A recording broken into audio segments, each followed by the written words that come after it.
What's going on, peeps? Joshua here, and on today's mission, I have this 1988 Dodge Dakota.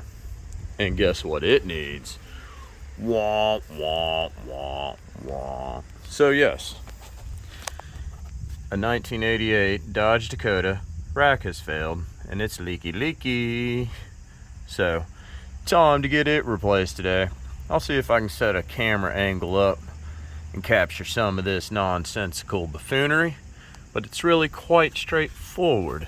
You've got a tie rod there to disconnect, two big old bolts right there, and the new one does come with new bushings, and a tie 'em up rod over there, and a couple hoses, and that old bugger should come on out of there. Alright, I'm gonna get to it. Catch y'all soon. Quick pro tip, peeps. It's probably highly advantageous to have a new tie rod on hand, or both.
Yippee.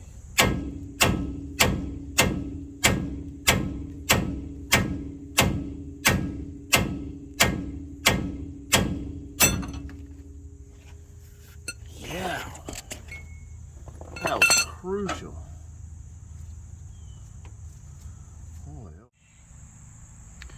Well, let me tell you, peeps, this one's been a debacle. You see, what is in between, perfectly in between, a 3/4 and an 11/16, or otherwise a 17 and an 18?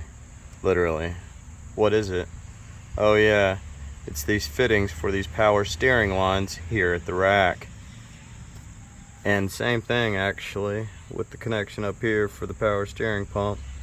It is definitely in between all of them. Don't get it, but it's turned into a debacle. So now I'm just hoping that this will just wiggle on out of here, and then I'll deal with these lines once this is down. Anyway, catch y'all soon. So here's the most recent silliness, peeps. This pin right there. Yeah, so it doesn't want to come out, and it's at a horrible angle to try and get anything to. And so now I'll probably have to disconnect the steering shaft somewhere up along the line and just yank the whole kit and caboodle out, and so I can deal with it on the ground just like those two hose connections. Oy vey. So the pin won't come out, and you decide to come up here and you get the bolt out, but then you can't get the pieces separated. Womp, womp, womp. Quick update on the steering shaft debacle.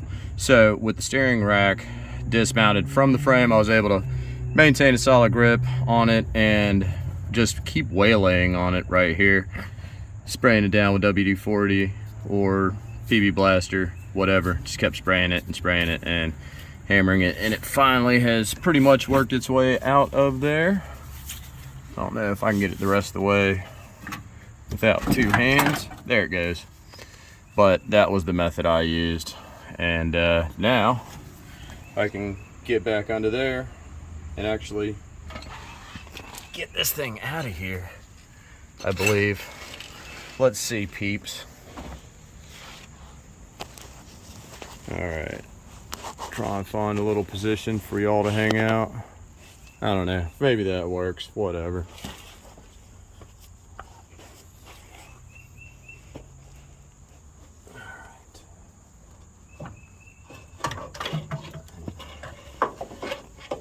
Damn.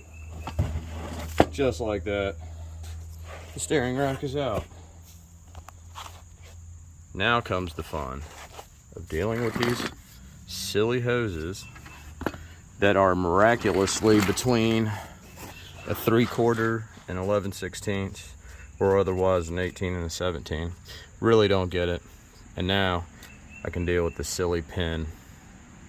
Oi, all the goodness. But toda rabba, Abba.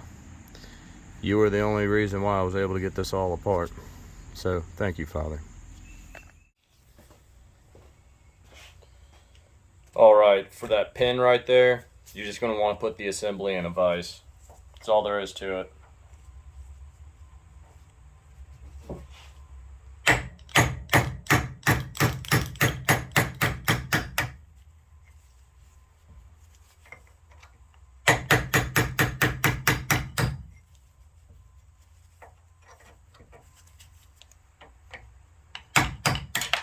Boom. Just like that. There you go. Lastly, the hoses.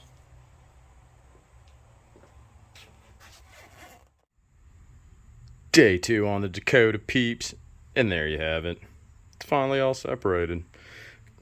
By the grace of the Lord, able to get the hoses out of there, although the pressure line, it definitely, it's a little rough for wear on this side of the connection at the power steering pump. It's fine, but just get all this cleaned up, and that way it's a better, nice, smooth fit once I put it back into the new rack. All right, catch y'all soon. Scope out this debacle, peeps. All right, picked up this tie rod end. Needed one for the passenger side.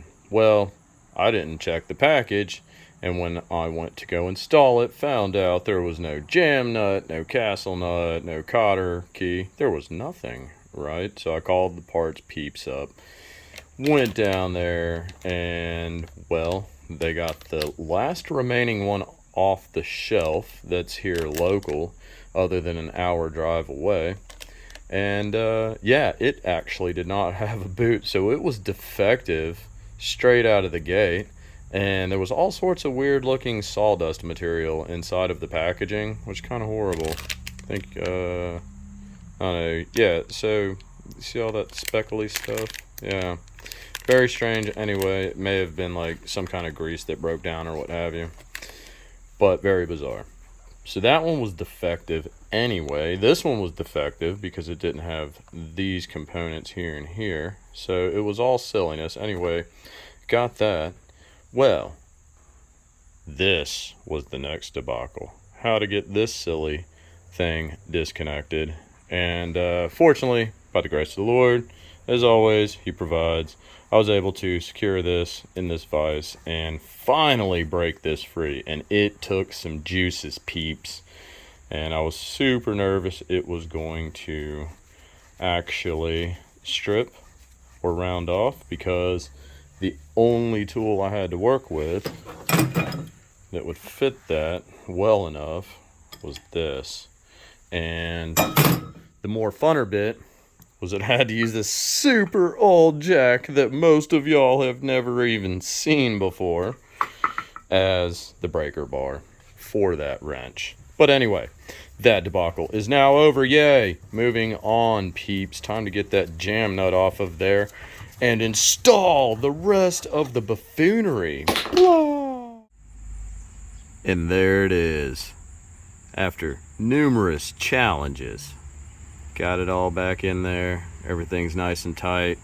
Now it's time to do the eyeball alignment and get the pump bled and all the air out of the system and make sure the rack is full of the good lubricating power steering juices. But yeah, all glory to the Lord that He saw me through this, because when you're working on a dinosaur like this, the parts, due to the age of them, can be extremely difficult to get apart. And in this particular case, I did have to salvage the jam nut for that tie rod over there because the tie rod did not come with one. Anywho, again, all praise to the Father and Shamayim for seeing me through that, and even getting the roll pin up here, spring pin, resituated back up in there. So now alignment and bleed the power steering. Stay tuned, more fun to follow. Well, peeps, this is the most challenging thing ever to attempt to demonstrate on camera. But anyway, what y'all can't see is that the inside of the front tire is now flush with the rear tire back there, all the way across the board. Now, people use strings and whatnot, but I can tell you that I have done this on a number of occasions and have had no problems with folk having to do alignments afterwards. As far as when they took it down, it was like maybe just a bump or so off, and on the Subaru case it was actually perfect, and the technician only had to adjust the camber. So that's brilliant, peeps. There you go. Just get it flush and in line, but that'll get you started. At least buy you a little time so you can get a proper alignment done. That's a little pro tip for y'all. I'm out of here. Go love thy neighbors.